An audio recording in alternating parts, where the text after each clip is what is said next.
नहमदुहु व नसल्ली अला रसूलिहिल करीम अम्मा बाद औज़ु बिल्लाहि समील अलीम मिनश शैतानिर रजीम बिस्मिल्लाहिर रहमानिर रहीम फ़अलम अन्नहु ला इलाहा इल्लल्लाह व क़ालल्लाहु तआला फ़ी मक़ामिन आख़र वमा याक़िलुहा इल्लल आलिमून।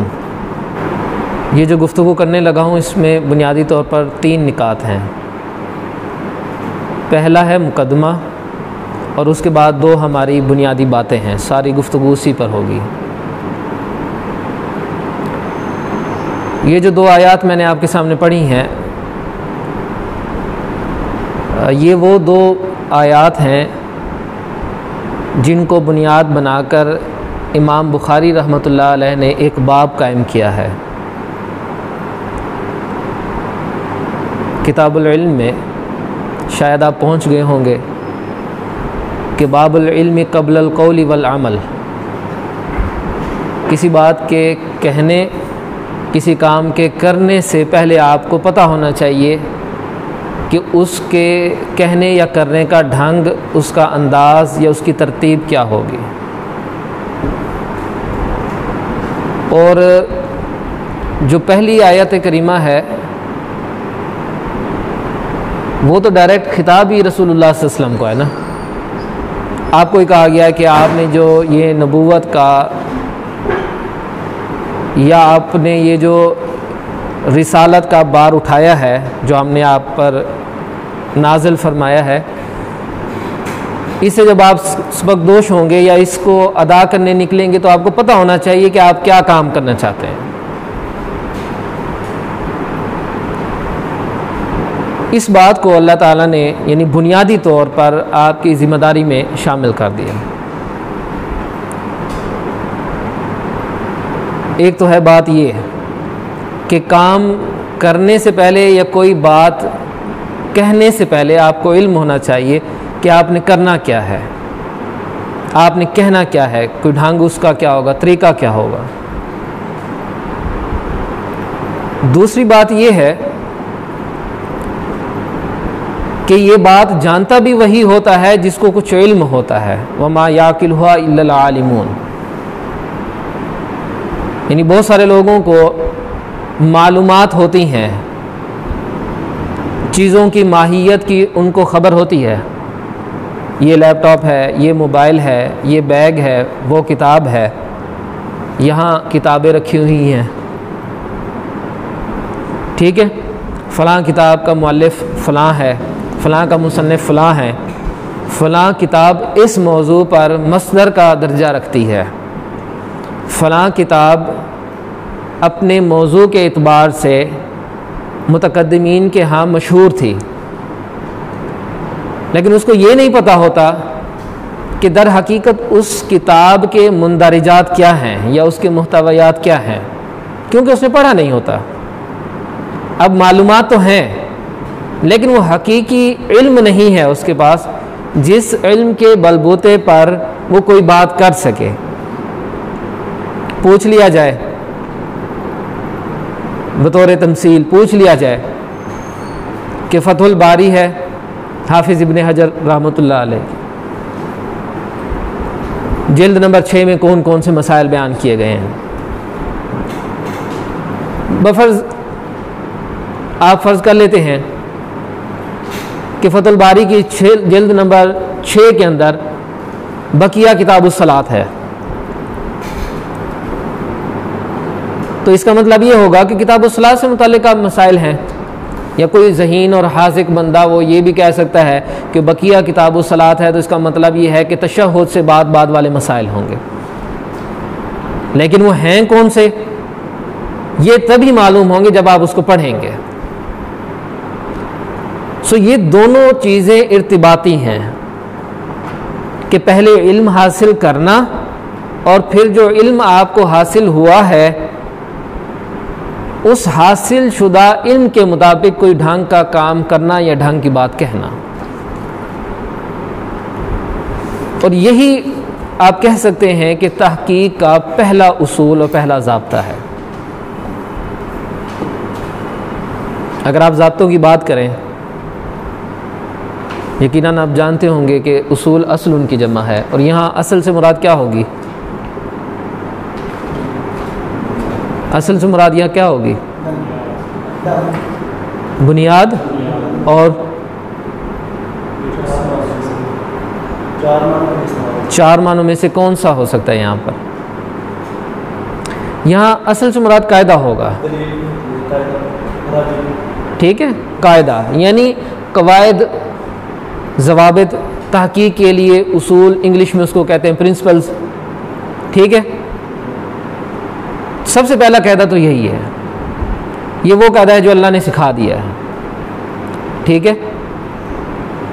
मुअल्लिम इंसानियत को बता दिया, आपको सिखा दिया, आपने आगे हमें बता दिया कि इल्म होना चाहिए। पहले इल्म के बिहाफ पे आपने बात करनी है, इल्म के बिहाफ पे आपने कोई भी कदम उठाना है। इल्म नहीं है तो रुक जाएं, हलाकत है, मौत है, ना करें बात, छोड़ दें, उज़र पेश कर दें, मुझे मालूम नहीं है, बगैर इनके कहेंगे तो फंस जाएंगे। मुफ्ती को फतवा तभी देने के लिए मजाज समझा जाता है, उसको अथॉरिटी दी जाती है जब वो ये दावा कर ले कि मुझे तमाम उमूर पर इत्तिला हासिल है, मैंने इतना मुमारसत, इतना दरासा किया है कि अब आप मुझसे कोई सवाल पूछेंगे, वो मनसूस बिहा मसला हो या गैर मनसूस हो, मैं कुछ ना कुछ उस पर आपको बता सकूँगा। इल्म नहीं है तो वो मुफ्ती नहीं है। सो इल्म सबसे पहली चीज़ है, आपको पता होना चाहिए कि आपने जो बात कहनी है उसकी बुनियाद, उसके पीछे नस कौन सी है। आया उसकी दलील कुरान मजीद से है, आया उसकी दलील हदीस से है, हदीस मरफू है, हदीस मौकूफ़ है, उसकी बुनियाद किसी सहाबी का कौल है, किसी ताबेई का फतवा है, उसकी बुनियाद इज्तिहाद है, इस्तेहसान है, मसलहत मुरसला है, उसकी बुनियाद क्यास है या उसकी बुनियाद किसी मुफ्ती का कौल है। आपको ये पता होना चाहिए। तहकीक का सबसे पहला कायदा यही है, इसमें किसी का इख्तलाफ नहीं है। एक मुहक्किक जब कोई मकाला लिखने बैठता है, कोई मज़मून लिखने बैठता है, अगर उसको मालूम ही नहीं है कि जो मज़मून मैं लिखने जा रहा हूँ उसके बुनियादी मसादिर कौन से हैं, उस पर पहले से मौजूद काम कौन सा है, किस नौइयत का वो काम है, या ये कि जो पहले से काम हो चुका है मैं उस पर इजाफा कौन सा करने जा रहा हूं। रिजाल पर, मिसाल के तौर पर नक़द रिजाल पर आप एक मिसाल ले लेते हैं कि इल्म नक़द रिजाल अल्लामा अहमद शाकिर रहमतुल्लाह अलैह की तहकीकात। अब आप एक सवाल खड़ा कर लेते हैं कि इल्म नक़द रिजाल पर अल्लामा अहमद शाकिर ने बहुत ज़्यादा काम किया है।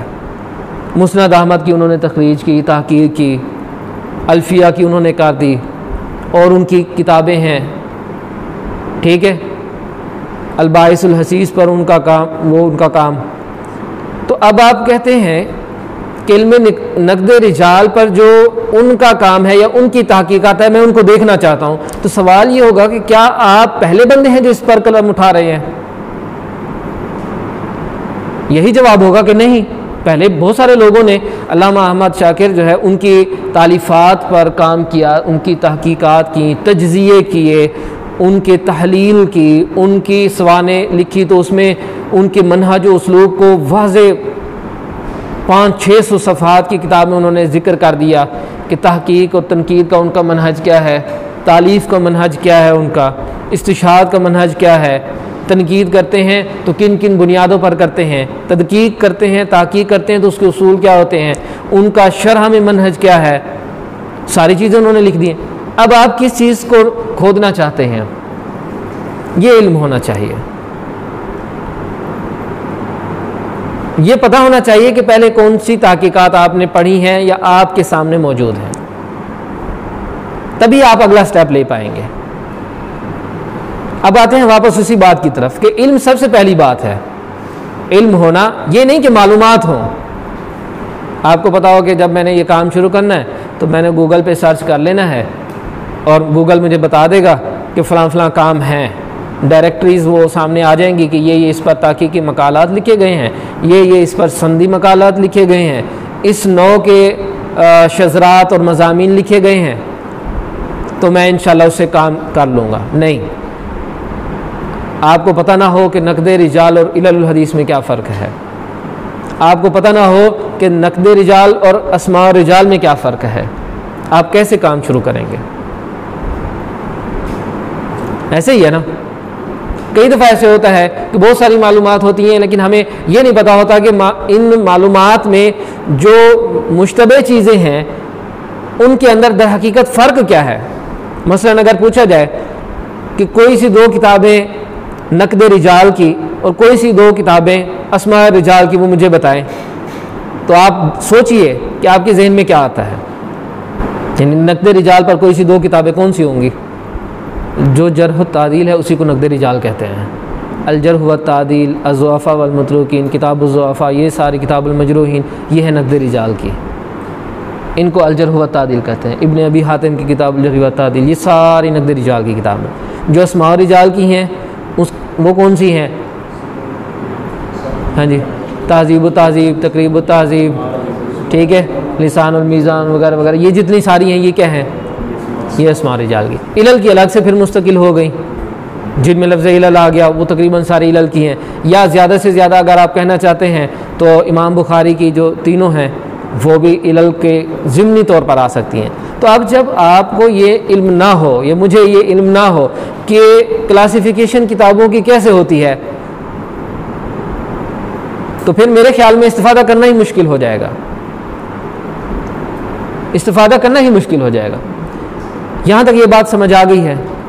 इस बात का खुलासा क्या है कि सबसे पहले उसूल तहकीक में सबसे बुनियादी जो ज़रूरत है वो ये है कि आपके पास इल्म होना चाहिए। दूसरे नंबर पर, ये तो था मुकदमा, दूसरे नंबर पर जो मैंने दो बातें जिक्र करनी है उसमें से पहली बात कि जितनी भी उसूल की किताबें लिखी गई हैं, उसूल हदीस है, उसूल तफसीर है, उसूलुल फ़िक़्ह है, आप इनको समझते होंगे कि ये उसूल हदीस की किताब है, उसूल फ़िक़्ह की किताब है, इसमें उसूल ज़ाब्ते हैं।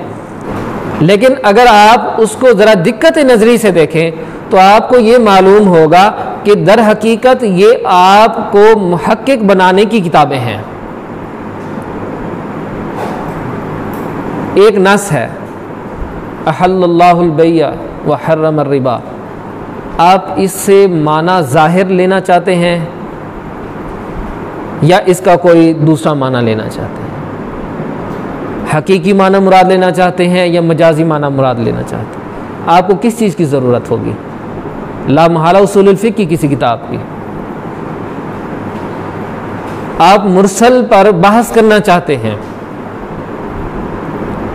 मुतकद्दिमीन में मुरसल की कबूलियत किसके यहाँ बिशुरूत थी और किसके यहाँ बिला शुरूत थी, आप किसकी तरफ मुराजत करेंगे? उसूल हदीस की तरफ। कोई उसूल हदीस की किताब उठाएंगे। ऐसे ही है, आप वाजिब या कोई सीगाए अम्र आ गया है उसके माना का तयन करना चाहते हैं कि क्या यहाँ पर ये सीगाए अम्र वजूब के लिए है, क्या यहाँ इस्तेहबाब के लिए है। आप किसकी तरफ जाएंगे? उसूल फ़िक़्ह की किताब की तरफ जाएंगे। इसका क्या मतलब हुआ? इसका मतलब हुआ कि नस का जो माना है उसका तयन करने के लिए भी ये किताबें आपकी साथी हैं। आप नस का माना अपनी ख्वाहिश की बुनियाद पर तो नहीं कर सकते ना। अगर आप करते हैं वो फिर इस दीन का भी खिलवाड़ है, इन उसूलों का भी खिलवाड़ है, तहकीक का भी खिलवाड़ है कि जो मर्जी माना हम मुराद ले लें। आपको ये किताबें बुनियादी तौर पर मुहक्किक बनाती हैं, ये मुहक्किक बनाने के उसूल ज़ाब्ते मुहैया करती हैं। बहुत सारी किताबें हैं उसूल तहकीक पर, बहुत ज़्यादा। अगर आप ये समझें कि उन उसूल तहकीक की किताबों को हम पढ़ के मुहक्किक बन जाएंगे, ऐसा नहीं है। 100 के करीब, लगभग 100 के करीब उर्दू में उसूल तहकीक की किताबें हैं जो जामियात में पढ़ाई जाती हैं, यूनिवर्सिटियों में पढ़ाई जाती हैं। इस वक्त 100 के करीब वो किताबें हैं यहाँ मेरे पास एक किताब है, उसमें हर किताब उनको उनकी कैटेगराइज करके क्लासिफिकेशन करके उनका तारुफ दिया गया है, एक एक 1.5 सफ़े का, 100 के करीब हैं। अगर आप वो किताबें 100 की 100 पढ़ लें, उसके बाद आपको कहा जाए कि कुरान की फ़लाँ आयत का तर्जुमा बताएं या उसका मफ़हूम बताएं या उसके माना का तयन कर दें, आप उन 100 किताबों को पढ़ने के बाद कोरे होंगे, वो किताबें आपको नहीं बताएंगी। लेकिन अगर आपने उसूल तफसीर की एक किताब पढ़ी होगी, एक छोटा सा रिसाला, वो खालिद बिन उस्मान सब्त वाला, वो अगर आपको याद है, वो आपने पढ़ा हुआ है, तो आप कहीं गलती नहीं करेंगे। ये बात मैं आपको तो कह सकता हूँ, ये बात आपको कह सकता हूँ क्योंकि आप इसको समझते हैं। ये बात मैं जामिया में या कॉलेज में नहीं कह सकता। क्यों? क्योंकि उनके जहन में ये चीज़ बैठती ही नहीं है, उनके पीछे वो किताबें या वो तहकीक होती ही नहीं है जो आपके जहन में है। शुरू से लेकर पहली जमात, पहली क्लास से लेकर आप आखिर आलमिया तक जो चीज़ें पढ़ते हैं वो सारे उसूल और ज़ाब्ते हैं। कहाँ अमर को वजूब में रखना है, कहाँ इस्तेहबाब में ले जाना है, ठीक है, और कहाँ इबाहत में ले जाना है ना? ऐसे ये ज़ाब्ता कौन बताती है? उसूल तफसीर की किताब, ठीक है। कहाँ नहीं को नहीं पर रखना है, कहाँ नहीं तंजीही में लेकर जाना है, ठीक है, कहाँ कराहत में उसको बदलना है, ये कौन बताता है? उसूल फ़िक़्ह की किताब। कहाँ मुतलक को उसके इतलाक पर रखना है, कहाँ उसको मुक़य्यद करना है, ये सारे उमूर बुनियादी तौर पर, ये सारी किताबें, ये सारे उसूल और ज़ाब्ते उसूल तहकीक ही हैं। आप कहेंगे उसूल तहकीक क्या हैं? ये कुरान कहता है या अय्युहल्लज़ीना आमनू इन जाअकुम फ़ासिक़ुन बिनबइन फ़तबय्यनू, कि कोई झूठा आदमी वो ख़बर लेकर आ रहा है तो आप उससे सबसे पहले पूछें तुम्हें किसने बताया, तुमने कहाँ से देखा। ये ज़ाब्ता है तहकीक का कि आप सबसे पहले उससे सवाल करें कि तुम्हारी इस खबर का सोर्स क्या है। ये ज़ाब्ता होगा या है, मान लेते हैं। मुफस्सिरीन का एक कसीर तादाद वो यही कहती है ना, फ़तबय्यनू का मतलब क्या है? फ़तसब्बतू, उससे सबूत तलब करो, उसको कहो तुमने देखा खुद, तुम जो ये बात बता रहे हो किससे तुमने सुनी, उससे पूछो, इस्तिफ़सार करो, फिर उसकी बात पर यकीन करो जब वो शवाहिद दे दे। ये ज़ाब्ता है, कुरान भी कहता है, कुरान ने ही दिया है, ठीक है। लेकिन आप ये कहें कि उसूल की जो किताबें हैं वो तो सिर्फ मालूमात हैं, ये बात हजम होने वाली नहीं है। लिहाजा पहली जो बुनियादी कड़ी है इल्म हासिल करने के बाद कि तहकीक की जो ज़रूरत है वो तो हमें पेश आनी ही आनी है, वो आगे हम जिक्र करेंगे। लेकिन यहाँ तक आपके ज़हन में ये बात रासिख होनी चाहिए कि ये जो उसूल की किताबें आपके सामने रखी हुई हैं ये उसूल तहकीक के ही ज़ाब्ते हैं। अगर आपको ये रासिख नहीं है आप गलती करें, आपको समझ नहीं आएगी कि सवाल का जवाब क्या देना है मैंने। यहां तक कि आपको यह भी नहीं समझ आएगी कि मसलक का दिफा कैसे करना है। ऐसे ही है ना, जब ज़ाब्ता ही नहीं पता हमें, हमारे मसलक में, हमारे मजहब में वजूब किन किन मानों में इस्तेमाल होता है, हमारे मसलक में मुतलक को मुक़य्यद पर रखने की क्या क्या सूरतें हैं, या मुतलक को इतलाक पर रखना है तो उसकी क्या दलील है, क़राइन का कैसे पता चलता है। उसूल हदीस की बात कर रहे हैं, मुअल्लक आ गई है तो मुअल्लक उसका हुक्म कैसे लगाना है, ठीक है। मौज़ल है उसका हुक्म कैसे लगाना है, मुस्तरद है तो इस्तराब कैसे दूर करना है, मक़लूब है तो कल्ब का पता कैसे चलाना है, कोई रावी सय्युल हिफ्ज़ है, कोई ऐसा है जिसको बहुत ज़्यादा अवहाम होते हैं, कैसे पता चलाना है हमने। अगर हमें ये ज़ाब्ते ही नहीं आते तो हमने तहकीक क्या करनी है। फिर हमें ये नहीं पता कि इमाम तिरमिज़ी रहमतुल्लाह अलैह वो इल्लत को इल्लत फिल अमल क्यों कहते हैं, उनके यहाँ हसन का जो इतलाक है वो मुनफरद क्यों है? सबसे मुनफरद हैं इमाम तिरमिज़ी की ये जो दो इस्तिलाहात आप जानते हैं कि बाकी मुहद्दिसीन के यहाँ इल्लत का मतलब क्या है? मख्फिया, सबबुन खफियुन गामिजुन, यही है ना। यकदहु फी सिहतिल हदीस मा अन्ना ज़ाहिर सलामतुन, लेकिन वो क्या कहते हैं? इल्लतुन फिल अमल, मतलब क्या है? हदीस हो सकता है सही सालिम हो, लेकिन कोई ऐसी इल्लत है जिसकी वजह से उस पर अमल हम नहीं कर सकते। हसन का उनका अपना एक मेयार है। अब हमें पता ही नहीं है कि उनके ये दो जो इस्तिलाहात हैं, इन दोनों इस्तिलाहात के मेयारात उन्होंने खुद क्या कायम किए हैं। हम कैसे उनकी किताब का दिरासा करेंगे? हमें कैसे पता चलेगा कि हसनुन सहीहुन या सहीहुन हसनुन गरीबुन से मुराद क्या है? ये तभी पता चलना है जब आप उसूल की किताबें पढ़ चुके हों।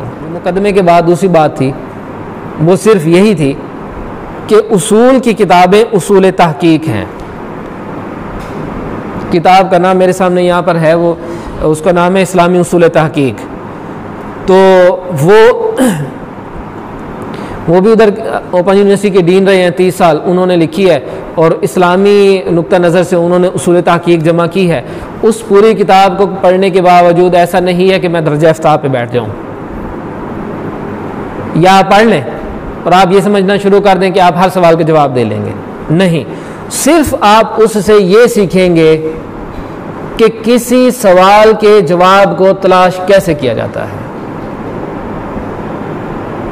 ये जो हमने एक उन्वान बनाया, इल्मे नक़्द रिजाल, अल्लामा अहमद शाकिर रहमतुल्लाह अलैह की तहकीकात, आपने इस पर एक सवाल उठाया, मौजू मुंतखब कर लिया, एक सवाल आपने उठा लिया कि अल्लामा अहमद शाकिर ने इल्मे नक़्द रिजाल में क्या खिदमात सर अंजाम दी हैं। सवाल उठा लिया, इसका आप जवाब तलाश कर पाएंगे अगर ये किताब आपने पढ़ी है या ये 100 किताबें आपने पढ़ी हैं। लेकिन किस सूरत में, किस शर्त के साथ? अगर आपको पता हो कि ये जो मजमून है इसके मुताल्लिका मसादिर और मराजे कौन से हैं। अगर आपको पता ही ना हो कि इसका मर्जे और इसका मसदर क्या हो सकता है, मसलन आपको पता ना हो कि उनकी तारीख भी है, उनकी तखरीज भी है, उनकी तहकीक भी है मुस्नद पर, आप कर लेंगे ये काम? नहीं कर सकते। आपको पता ही ना हो कि इल्मे नक़्द रिजाल पर मुतकद्दिमीन ने क्या क्या आरा पेश की हैं, मुताखिरीन ने क्या उन पर इजाफे किए हैं, और अल्लामा अहमद शाकिर ने मुतकद्दिमीन के मनहज को लिया है या मुताखिरीन के मनहज को लिया है, आप कैसे काम करेंगे? अगर आपके इल्म में ये ना हो कि अल्लामा अहमद शाकिर रहमतुल्लाह अलैह मुताखिरीन की राय को तरजीह देते हुए किस उसलूब और किस मनहज को इख्तियार करते हैं, आप नहीं कर सकेंगे काम, भले जितनी उसूल हदीस की किताबें पढ़ लें। आपको ला महाला इल्मे नक़्द रिजाल, या आप कह सकते हैं कि इल्मे जरह व तादील के हवाले से जो किताबें लिखी गई हैं वो आपको पढ़नी पड़ेंगी। जब तक आप ज़वाबितुल जरह व तादील नहीं पढ़ते, आप किताबुल जरह व तादील का मुकदमा नहीं पढ़ते, तारीख़ कबीर वगैरह का मुकदमा नहीं पढ़ते, आपको कुछ भी समझ नहीं आनी। उसूल उन्हीं में है। आपको पता ही ना हो कि किताब सिकात में हाफिज इमाम इब्न हिब्बान ने जो सिकात के दर्जात बयान किए हैं या इतलाकात बयान किए हैं वो क्या हैं, आप उनकी तौसीक को तौसीक ही समझ लें। आपको ये पता ही ना हो कि वो मुतसाहिल है, मुतशद्दिद है या मुतवस्सित हैं, कभी अपने असल को नहीं पहुंच सकेंगे। ये है वो दूसरी बात कि उसूल की किताबें या उसूल का कोई भी शजरा या कोई भी उसूल के हवाले से लिखा हुआ नोट वो दर हकीकत उसूल तहकीक ही है, वो ज़ाब्ता है। दूसरी बात ये है जो आखिरी है, मैं ज़्यादा तफसील के साथ नहीं आपके सामने जिक्र करना चाहता। दूसरी बात यह है कि हमें उसूल तहकीक की ज़रूरत क्यों पेश आती है। देखिए, इस वक्त आप कह सकते हैं कि दुनिया हमारे हाथ में है, हमारे हाथ में है। ठीक है, पहले होता था गांव में वो तार जाते थे, यानी फ़ोन आता था या लेटर वगैरह जाते थे, पता नहीं होता था, एक देहात वालों को दूसरे देहात वालों का पता नहीं होता। आज वो नहीं है। आज हम बैठे हैं, हमें पता है कि यूरोप में क्या हो रहा है, अमेरिका में क्या हो रहा है, कनाडा में क्या हो रहा है, वस्त एशिया में क्या हो रहा है, रशिया में क्या हो रहा है, हमें सब कुछ बैठे हमें मालूम है। जैसे जैसे ये टेक्नोलॉजी बढ़ी है वैसे वैसे मसाइल भी बढ़े हैं। सिर्फ मसाइल बढ़े ही नहीं बल्कि मसाइल की नौइयत में भी फ़र्क आया है, इख्तिलाफ आया है। मसलन पहले अगर आज से 30 साल पहले की बात करें तो आज से 30 साल पहले ये मसला डिस्कस होता था कि हवाई जहाज़ पे जाते हैं तो शाम के टाइम अगर फ़्लाइट उठती है, ठीक है, अपना हवाई जहाज़ 10,000 12,000 फुट या मीटर की बुलंदी पे चला जाता है तो वहाँ तो सूरज नज़र आ रहा होता है, नीचे वालों के लिए गुरूब हो गया होता है, नीचे वाले रोज़ा इफ्तार कर रहे होते हैं, ऊपर वालों के लिए क्या हुक्म है, ये मसाइल डिस्कस होते थे। सूरज टिकिया की सूरत में वैसे खड़ा हुआ है, जहाज़ ऊपर है ना, नज़र आ रहा है। असर के टाइम आप यहाँ से जहाज़ पे रवाना हुए हैं, जहाज़ निकला है और आप जद्दा में जाके उतरे हैं तो वहाँ भी असर ही है। ठीक है, अब कौन सी नमाज़ें पढ़नी है कौन सी नहीं पढ़नी, ठीक हो गया, घंटे आपने 3 गुजार दिए हैं। ऐसे ही होता है ना, 3 घंटे गुजर गए हैं। ये मसला होता था कि स्काइप पर निकाह होता है या नहीं होता, खातून बैठी हुई है बाहर किसी मुल्क में, मर्द यहाँ बैठा हुआ है, आपको उन्होंने बुला लिया है, जी आप साहब आप निकाह पढ़ाएं। आप कहते हैं कि ठीक है, बच्ची से इजाब कबूल करना है, बुलाएं या मुझे जाने दे, बच्ची के पास ले जाए, मैं उससे इजाब कबूल के लिए जाता हूँ। वो कहते हैं बच्ची ये लैपटॉप खोल के दिखाते हैं, ये बैठी हुई है। कई दफ़ा ऐसे हुआ, वो लेकर गए हाफ़ साहब को या जो भी निकाह खान थे, उसने कहा कि ये तो कोई निकाह ही नहीं है, बच्ची तो बैठी ही नहीं है, क्या पता उसको वहाँ ज़बरदस्ती उससे कहलवाया जा रहा हो। ज़बरदस्ती मुझे तो नहीं पता, मैं कैसे उसका इजाब कबूल जाए, उसको शरई हैसियत दूँ। ठीक है, ये मसला होता था। या ज़्यादा से ज़्यादा ये होता था जिनकी औलाद नहीं होती थी, जिन जोड़ों की, ठीक है, तो उनका टेस्ट ट्यूब बेबी करते थे। अभी टेस्ट ट्यूब बेबी उसकी क्या हैसियत है, उसका क्या हुक्म है, ठीक है। इलल पर पाकिस्तान में उस वक़्त किताबें नहीं आई थी, तीन दहाइयाँ पहले या 30 साल पहले किताबें मफकूद थी, नहीं मिलती थी। आप सुना होगा आपने उस्ताद मोहतरम से, वो बताते हैं कि मैंने हाथ के साथ ये तहज़ीब वगैरह इस तरह की किताबें नकल की हैं। किताबें होती नहीं थी, इलल के मसाइल पर गुफ्तगू करनी है या वो मसाइल हल करने हैं या रुवात के बारे में तसरीहात तलाश करनी है, अक़वाल तलाश करने हैं, तो फिर ये मसला कैसे हल होगा। लोग सफ़र करके जा रहे हैं, आज ऐसा नहीं है, ठीक है ना। इल्मी हैसियत है ना इल्ल पर काम करने की, ज़रूरत है। 30 साल कबल इस तरह के मसाइल होते थे, अब मसाइल वो नहीं हैं, अब मसाइल इससे आगे के हैं। कैसे? पहले इंसान खला में थोड़ी देर के लिए रहता था, 3 घंटे 4 घंटे, ठीक है, मैक्सिमम 16 घंटे के लिए ना, अमेरिका जाते हुए यूरोप जाते हुए 16 घंटे के लिए प्रवास में है। तयन कर लिया कि 16 घंटे है, तो किस तरह उसने नमाज़ें कैसे पढ़नी है, रोज़ा कैसे इफ्तार करना है। दुनिया में एक मुकाम ऐसा है जहाँ सारा दिन 24 घंटे सूरज है, 6 महीने सूरज है, 6 महीने रात है, वहाँ कैसे करना है। उन्होंने वो घड़ी को उस तरह कैलकुलेट कर लिया, मक्के के साथ मिला दिया और वो चल रहा है उनका शब रोज़ वही है, 24 घंटे उन्होंने कैलकुलेट कर लिया, वो मसाइल हल हो गए। अब मसला क्या है कि 6-6 महीने 8-8 महीने वो खलाबाज वो खला में मौजूद हैं, ठीक है। उनमें अगर कोई मुसलमान खलाबाज भी है तो वो 6 महीने तो सारा सूरज देखी जा रहा है, ठीक है। तहारत के मसाइल हैं उसके, वो तहारत वहाँ खला में कैसे, ये मसाइल हैं। पिछले दिनों पंजाब यूनिवर्सिटी में एक मकाला था कि खला में अहकामात PhD का। अब उन्होंने कहा कि खला में कौन कौन से मसाइल हो सकते हैं। जब वो लिस्ट बनाई तो 136 मसाइल निकले, 134 मसाइल की उसने लिस्ट बनाई कि ये वो 134 मसाइल हैं जो इस्लामिक फ़िक़्ह अकेडमी वगैरह या इस तरह की दीगर अकेडमीज़ ने जारी किए हैं कि खला से मुतल्लिका ये 134 मसाइल है जिनका हल चाहिए, हल तलब है। इसका मतलब तहकीकी ज़रूरत है। टेस्ट ट्यूब बेबी पर बात होती थी, अब मसला क्या है, उससे आगे का है। एक स्पर्म लेकर उसका डीएनए चेंज करते हैं। बतौर मिसाल, अगर किसी बंदे को गुस्सा आता है, शदीद गुस्सा आता है, अब वो चाहता है कि जो मेरे बच्चे पैदा हों उनमें इस किस्म का शिद्दत वाला गुस्सा ना हो। वो राब्ता करता है, जेनोम एडिटिंग के सेंटर आजकल शुरू होने वाले हैं, आजकल उस पर तहकीकात जारी हैं। वो उनको कहता है कि मैं चाहता हूँ कि ऐसी औलाद हो जो नेचुरल हो, दरमियानी मुतवस्सित हो। तो वो उसका एक स्पर्म लेकर, स्पर्म जिसको आंख से देख भी नहीं सकते ना, उसको लेकर उसके अंदर डीएनए को चेंज करते हैं। इसको जेनोम एडिटिंग कहते हैं। आप मुझे बताइए कि जेनोम की जो एडिटिंग है या उस डीएनए की जो एडिटिंग है, क्या ये तगयीर लिखलकिल्ला होगी कि नहीं होगी? होगी कि नहीं?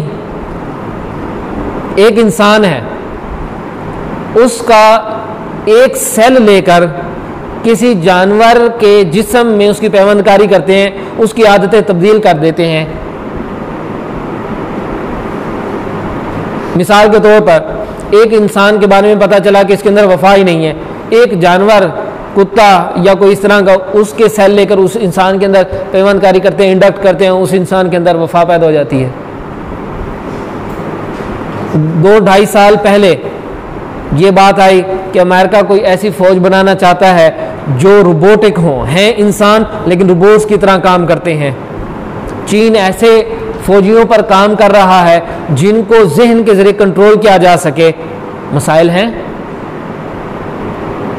क्या ये तगयीर लिखलकिल्ला नहीं है? कैसे इसको हल करेंगे हम?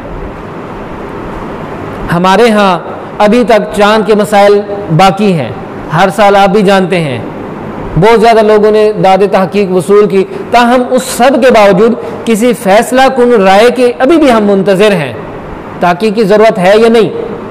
चलें, ये तो ठीक है, मान लिया कि ये साइंसी इक्तिशाफ़ात के मसाइल हैं, इस पर बहरहाल एक वक्त लगेगा। जो सीनियर और मंझे हुए लोग हैं उन्होंने आकर काम करना है।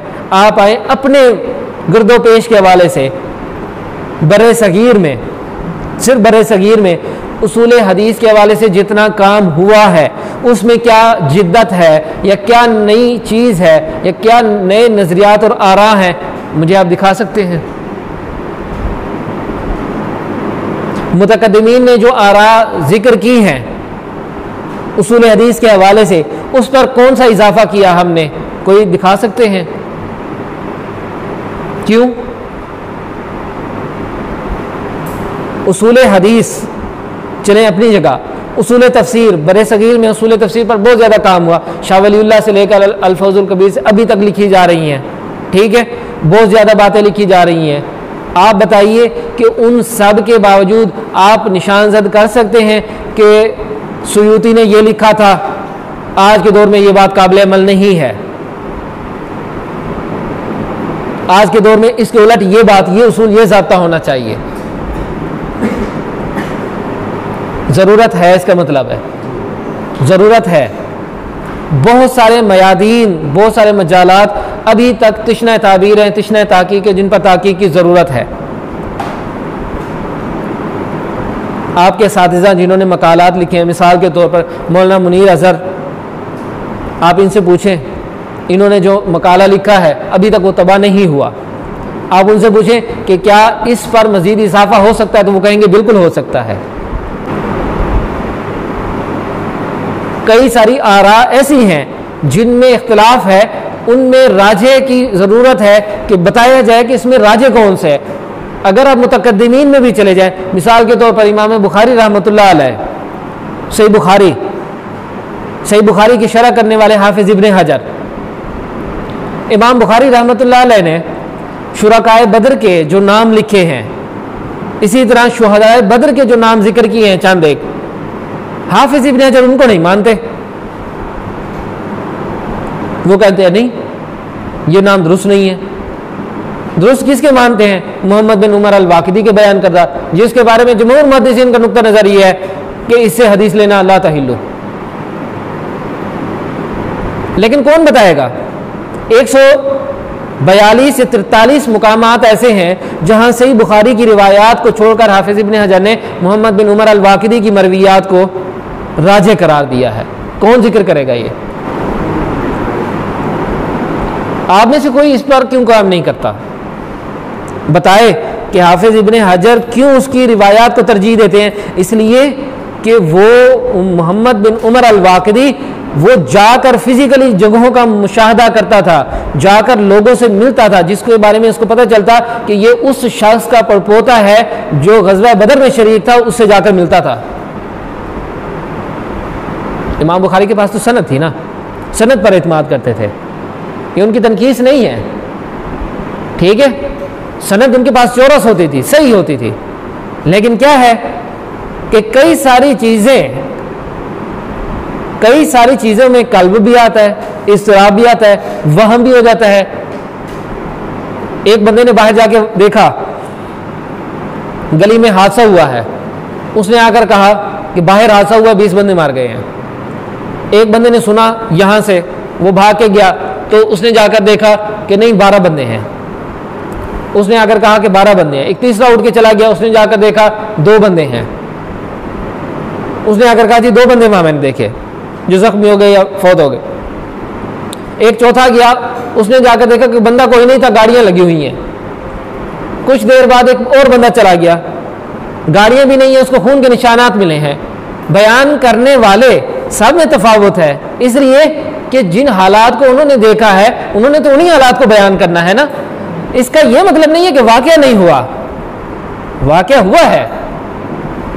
हुआ है, लेकिन वो बयान करने वाले उन्होंने जो मुशाहदा किया है वो उनका मुशाहदा अलग है। हम कहें जी चूंकि वहां पर सबसे आखिरी ने सिर्फ खून देखा, तो खून एक वहम वाली चीज है, हो सकता है किसी जानवर का खून हो या छोटा मोटा कोई हादसा हुआ हो, 20 बंदे नहीं, हम नहीं मानते, आप उस वाक़े का इनकार कर दें, जैसे मुनकरीन हदीस करते हैं। हाफिज इब्न हजर ने इनकार नहीं किया, ये नहीं कहा कि नहीं हम नहीं तस्लीम करते, उन्होंने ये कहा कि राजे हम इसको समझते। इन्होंने जो नाम गिनवाए हैं वो एग्जैक्ट वही नाम है जो दीगर असानी से आए हैं। इमाम बुखारी को जो नाम उन्होंने जिक्र कर दिए हैं उसमें से मिसाल के तौर पर 17 उन्होंने नाम जिक्र किए हैं, 14 वही हैं, 3 और हैं। इसका मतलब क्या है कि वाकई वाले उसने जो 17 नाम गिनवाए वो दुरुस्त हैं। सबब नुज़ूल में आप जानते हैं एक ही आयत के सबब नुज़ूल में मुताद्दिद वाक़यात आ जाते हैं, होता है कि नहीं होता? अब बताइए तरजीह किसने देनी है? इसका मतलब तहकीक की ज़रूरत है, ठीक है। आप इल्म नक़द रिजाल पर बरे सगीर में काम को तलाश करें, इस पर भी तहकीक की ज़रूरत है।